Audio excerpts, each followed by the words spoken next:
Olá, meu nome é Clodoaldo e eu vou falar um pouco sobre termodinâmica, passando por alguns conceitos como unidade de medida usual, o que é pressão, como pode ser medida, explicando também alguns conceitos tratando termodinâmica como sistema, estado, o equilíbrio, processo e ciclo.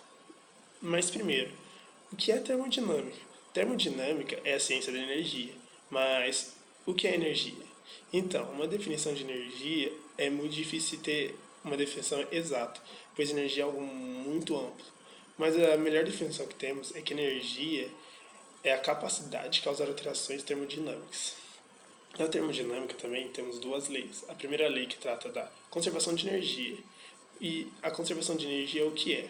A conservação de energia diz que a energia não pode ser criada nem destruída, só transformada. Por exemplo, temos uma pedra no alto de um penhasco, em repouso. O que ela vai ter? Sua energia potencial. Ao tirarmos essa pedra, essa energia começará a ser transformada em energia cinética, energia de movimento.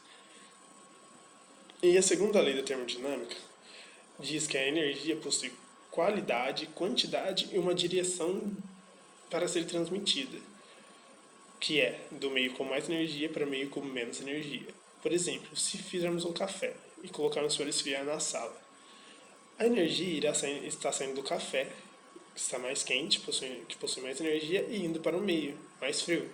Porém, o contrário não é possível. Não é possível um meio, estando mais frio, esquentar o café. A termodinâmica, ela surgiu desde o começo do universo. Porém, só foi tratada como ciência a partir do surgimento dos motores a vapores na Inglaterra. E a termodinâmica possui duas classes. Temos a termodinâmica clássica, que trata do macroscópico, tornando mais fácil os cálculos para problemas da engenharia.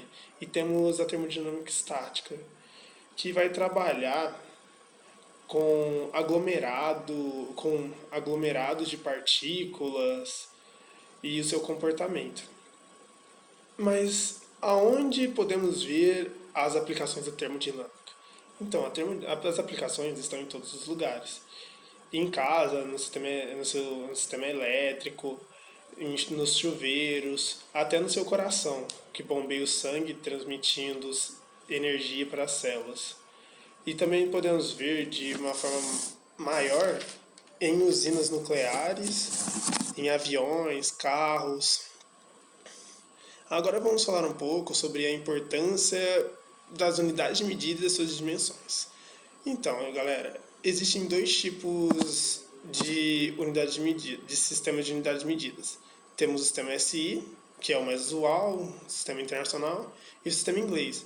No sistema internacional, a gente irá tratar comprimento em metros, massa em quilogramas, tempo em segundos e temperatura em kelvins. Já no sistema inglês, iremos tratar como libra de massa, pé e segundo. E uma coisa muito interessante, no sistema internacional, a força é calculada de modo indireto, através da segunda lei de Newton. Já no sistema inglês, força é uma unidade primária, ou seja, ela não necessita de fórmulas ou outros meios para serem calculados.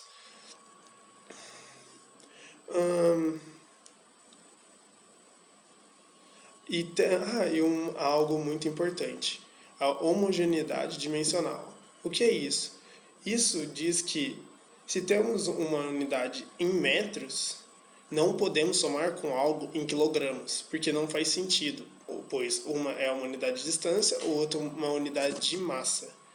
Porém, o que podemos? Podemos juntar duas unidades para formar uma unidade secundária, como Newton, que é formado por quilograma, que é massa, vezes metro, que é uma unidade de distância, dividido por segundo ao quadrado, que é uma unidade de tempo.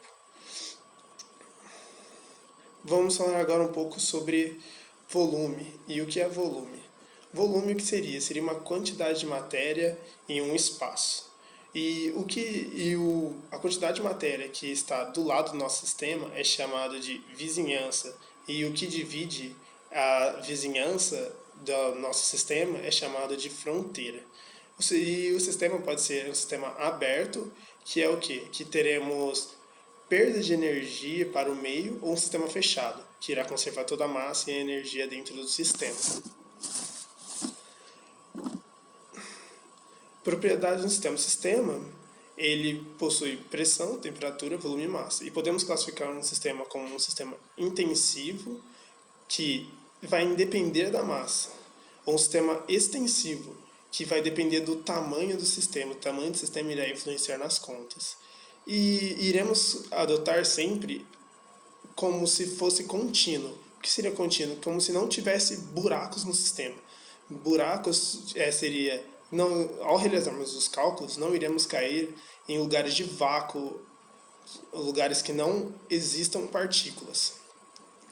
E agora vamos falar um pouco sobre densidade. Densidade e densidade relativa. Densidade é definida como massa por unidade de volume. E o inverso seria o volume específico, volume por unidade de massa. A densidade relativa seria, se pegarmos a densidade de uma substância em relação à outra. Ou seja, teremos a densidade relativa tipo da água em relação ao óleo, do óleo em relação à água. O sistema, ele sempre vai tender ao equilíbrio quando estiver em contato com um meio ou outro sistema. Ou seja, se tivermos um sistema com maior temperatura, maior energia, em contato com outro sistema com menos energia, eles irão trocar energias tendendo ao equilíbrio.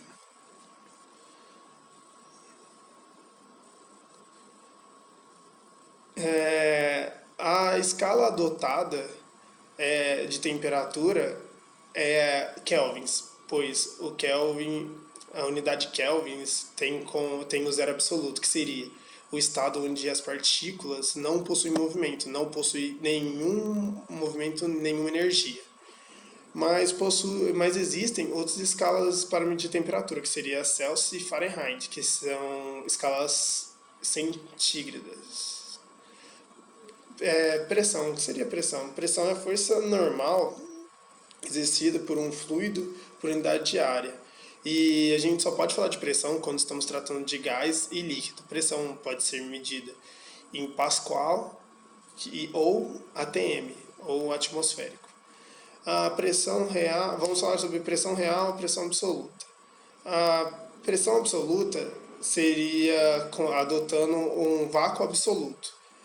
A pressão atmosférica é a pressão manométrica, a pressão aqui da nossa atmosférica mesmo. E tudo abaixo da pressão atmosférica é chamado de pressão de vácuo. A pressão, ela é calculada em relação ao nível do mar. Tudo abaixo do nível do mar irá ter uma maior pressão. Podemos explicar isso falando que quanto mais fundo você for, mais colunas de ar ou colunas de líquidos você terá sobre você, exercendo maior força em cima do corpo.